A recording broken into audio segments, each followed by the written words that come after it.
Starship Command Orion Spur gears up to be the next bridge commander. That's a huge claim, and weirdly almost nobody's talking about it. But the few who do are already calling it the second coming, which got me suspicious. Luckily there's a demo. I played it, and here's my honest take. The short of it, so you know where this is going, this is a writer making a game about the one thing he's genuinely good at, wrapped around combat that already works and a captain's chair that isn't quite there yet. Emphasis on yet. Whether that's worth a bet is what we're here to find out today. Star Trek Bridge Commander came out in 2002. I was a teen back then and had a blast. And for some reason, more than 20 years later, nobody has properly replaced it. The fantasy is dead simple. You sit in the big chair of a spaceship. You give the orders, it's yours to command. People have wanted exactly this for 2 decades, but the industry just didn't make it.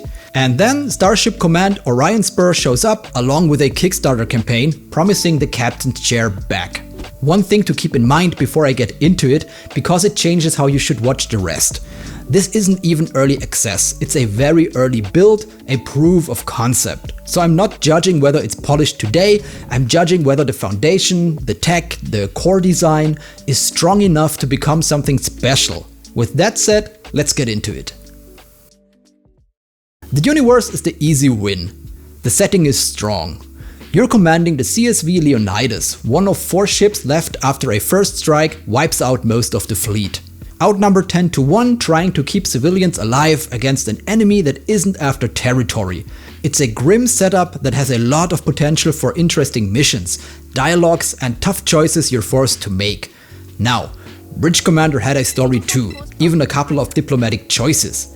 But the campaign was still mostly a series of fights with a plot stretched over them, and the command itself didn't carry much weight. You watch the story happen. This is trying to let you be the story. The crew dialogue is genuinely nice so far, the characters are varied, you can tell them apart, they've got distinct voices and also communicate differently.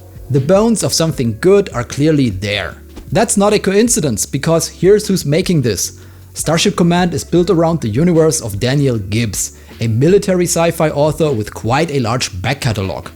This is the Terran diaspora setting, Terran coalition versus a regime called the League of Sol. I haven't read the books, but here's what others say.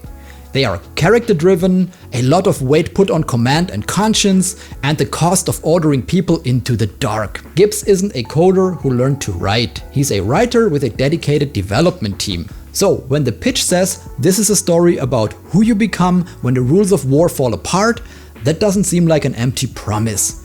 Away marine element. Aye aye sir.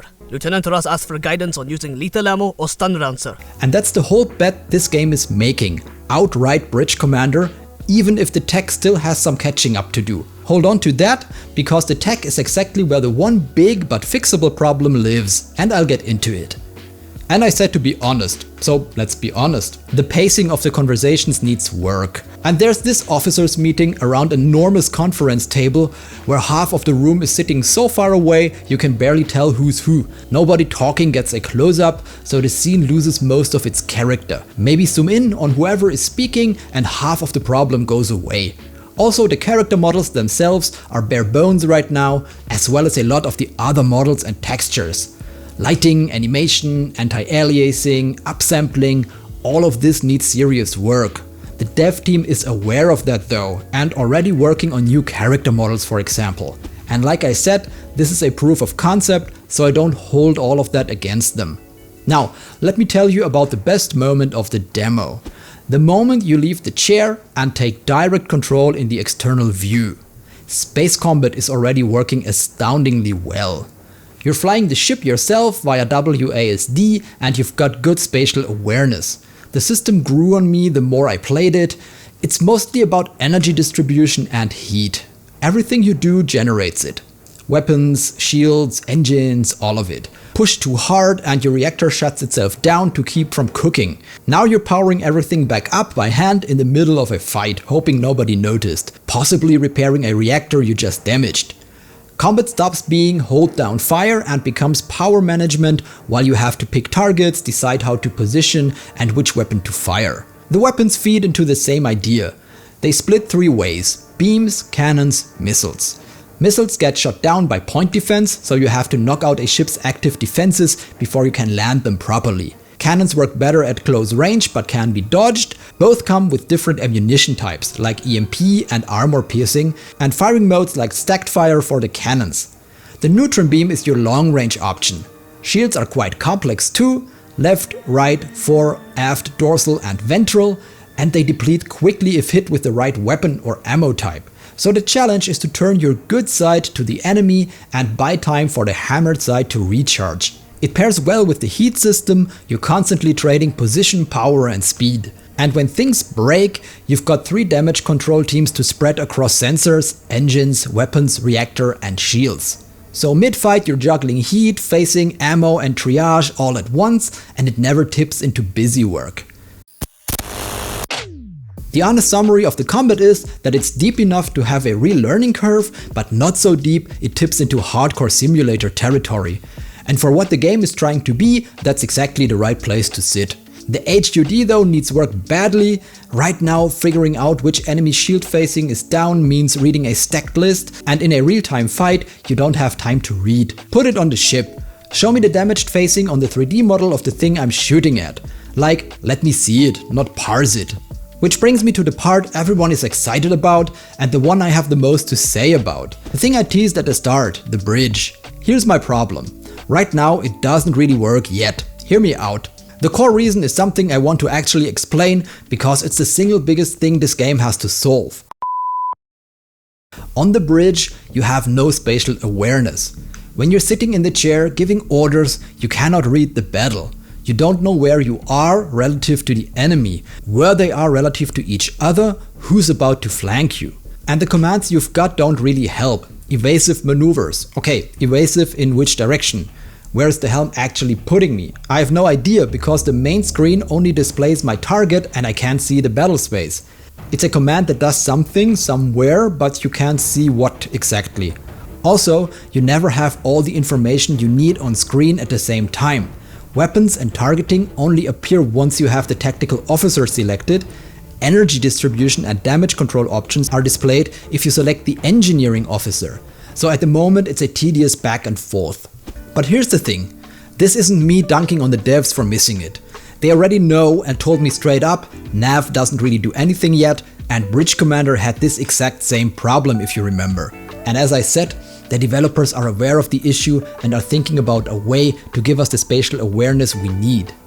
For now though, the external combat mode is the way to go and it works really well. You can also get up and walk inside the ship between missions, bridge to captain's cabin and a few points in between, with more of the interior promised as a stretch goal. Right now it's fine, not stunning but fine. It's the connective tissue between the parts that actually carry the game, and that's okay. The strength here is the combat and the very clear skeleton of something possibly really good in the bridge and meeting room conversations. The rest is scaffolding for now. So should you back? Here's where it gets real, because this is a Kickstarter and it's all or nothing. As I'm recording this, it's sitting around a third of the way to the goal with about 2 weeks left. If it doesn't hit the number by June 11th, nobody pays a cent and the game gets nothing. So this isn't buy a game, this is place a bet. And let me be straight about what the bet actually is. You are not backing a finished captain's chair simulator that goes far beyond Bridge Commander. Reading the battle from the bridge, fleet command, voice command, fighters, carrier command, most of that is stretch goal territory, priced way above where this campaign is realistically going to land. So here's the honest shape of it. The base game and the campaign are what your money finishes. The rest isn't a question of if, it's a question of when. And that's the part backing now actually controls. The dev's been open with me about this, the stretch goals get built after the core game ships. And funding now is the difference between that happening next year or in several years. You're not buying the dream tomorrow, you're pulling the timeline forward. What you would be backing is this: a writer who is good at the exact thing this game is about. A combat system that's already fun and working in the demo, and a development lead who told me every single weak spot of his own game before I had to point at it. The blind bridge, the bare bones models, the pacing. In a space full of people overselling, the guy underselling his own game to my face is the thing that moves me. And it's not blind faith. Gibbs has a delivery record of 4 funded Kickstarters that all shipped, and he's a former DoD software project manager, so he isn't new to actually getting digital products out of the door. So here's my call. If you want a polished Starship Command game to play this weekend, this isn't that. And pretending otherwise would be lying to you. Wait, wishlisted, watch. But if you've been sitting in the same empty chair that I have for 20 years, and you want to bet $20 that this is the team that finally fills it, then yeah. I think it's a bet worth making. Eyes open, knowing the bridge part isn't finished, because the people building it know it isn't either. And that's exactly why I think there's a good chance they pull it off. I'm gonna take the risk and back it. You make your own call. Links to the demo and the Kickstarter are in the description and in the comments.